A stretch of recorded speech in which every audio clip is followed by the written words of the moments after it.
Hello everybody, welcome back to the next video of electrostats. So as we have been discussing some basic numericals involving electrostatic force, so let us discuss the next one here.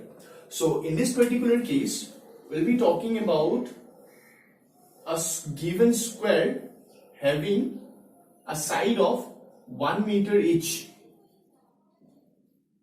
The square is named as A, B, C, D.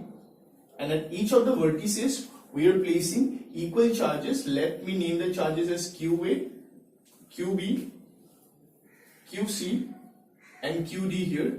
And each of these charges are having a magnitude of 2 microcoulomb,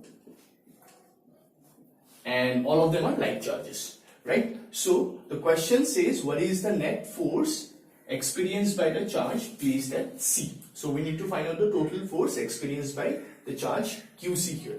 So as we have already done a particular numerical involving electrostatic force, we have seen a few basic steps that we need to follow in order to get this numerical done in a short amount of time. So as per those given steps, the first thing that we need to know are the magnitude of the forces that the C force would be experiencing. So leaving QC, there are 3 additional charges, so he is going to experience 3 individual forces. So let me first write down the magnitudes of those 3 individual forces. Let me name those forces as FCA, force C due to A, FCB, and FCD. So we are only going to write down the magnitudes here without any directions and anything. Okay, so in order to write down the force expression, I need to know this distance. Okay, so this distance is generally root 2 times of side, because it's a diagonal of a square. So this side would be given by root 2 into 1, so that is root 2 meter itself, right? So the force experience would be now given by K, QA, QC by R square, where that would be root 2 whole square. So this would be 9 into 10 to the power 9 into each of the charges are of 2 microcoulombs, so that would be 2 into 10 to the power minus 6 into 2 into 10 to the power minus 6 divided by root 2 square, so that would be 2. One of the 2's would get cancelled. Hence, the final answer would be 18 into 10 to the power minus 3 Newton. So that is the force experienced by charge C due to A. Now we are going to find out the next 2 forces. So this would be given by K, QC, QB by R square. So this distance QC between C and B, that is 1, so it will directly be 1 square. Hence, it will be 9 into 10 to the power 9 into 2 into 10 to the power minus 6 into 2 into 10 to the power minus 6 divided by 1 square, so that will remain the same. So we'll get it as 9 into 2, that is 18, 18 into 2 is 36, so 36 into 10 to the power minus 3 Newton. So that is FCB. Similarly, FCD, since they are also at the same distance, we will get exactly the same value, QC into QD by 1 square. The values being same, we will get it to be 36 into 10 to the power minus 3 Newton as well, because both the charges are of 2 microcoulomb and the distance is 1 again, so the values would remain same. So these are the individual forces experienced by the charge which is placed at C. Now, after the forces are being found out, the next thing that we need to do is to assign the directions. Now, where do you assign the directions? The directions are assigned at the charge which is experiencing the force. So in this case, the force that is experienced is being done by charge C. So we are going to assign all the directions of these forces at this particular point. So let us see what would be those directions. Now, as you already know, all of the charges are of like nature. That means what? Each of the charges which are placed at the vertices A, B and D will repel the charge which is placed at C. Hence, the direction of the forces would be along the line joining each of the force, and it would be outward, right? Because each of the forces would repel the charge which is placed at C. So first let me find the direction of FCA. So since this charge is going to repel the charge here, so the direction of the force FCA would be along this direction, right? Along the line, and it would be outward. Similarly, the other 2 forces will also be directed outward. Hence, FCB, the force experienced by charge C due to the charge placed at B, that would be again directed outward. So QB is going to repel the charge, hence the direction would be here. So this would be the direction of FCB. Similarly, the charge placed at D is also going to repel the charge placed at C. So he's going to repel it along this direction. Hence, the direction of the force would be here, F, C, D. So right now, we have got all the three directions of the three forces. Now, taking this direction into concern, I need to sum up all the three forces. So in order to find out the total force, let me take it as FC. That total force would be given by FCA plus FCB plus FCD.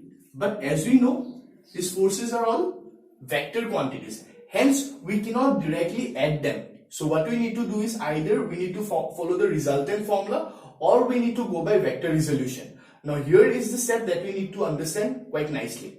Because since we are having three forces, if we need to go by the resultant formula, which is given by under root a square plus b square plus 2ab cos of the angle between them, the resultant formula will give us the summation of only two vectors. So what we can do is, first we can find out the resultant of these two vectors, and with the resultant of that particular vector, we can add the third vector or the third force to get the final force. But that is quite a lengthy process. And more so, if we follow that resultant formula, if we try to find out the forces between the resultant between any two forces, that resultant would lie anywhere in between this region, right? So in order to find out the resultant between that force and the third force, I need to know the angle between them, which is again a difficult thing to calculate. Had these forces been of different magnitude, had these charges been of different magnitude, the forces would also be of different magnitude, right? And accordingly, because of the difference in their magnitudes, the resultant might be at any arbitrary angle.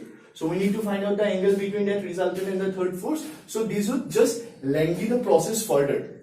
So in order to avoid those kind of things and in order to save our time, what we can do best is we can use the process of vector resolution. So let us try to understand how to apply vector resolution and get the final answer. So in order to follow the resolution process, we first need to check out of all the three forces that we need to add up, we need to first check which of the forces is not falling along the axis. So draw the axis. This is the x-axis, this is the y-axis.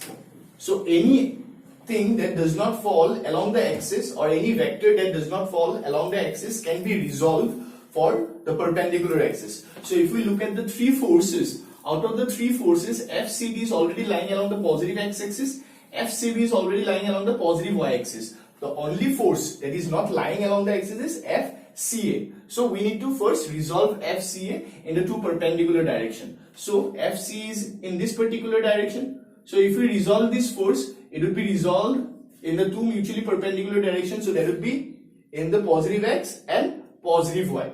And in order to resolve them, I need to know the angle, which is very easy in this case. Since it's a square, this angle will be 45 degree. The diagonal subtends an angle 45 degree to the baseline. So accordingly, this angle would also be 45 degree. So if you resolve FCA, this particular component, the x component of FCA would be FCA cos 45, and the sine component of FCA would lie along the positive y-axis, and that would be FCA sine 45.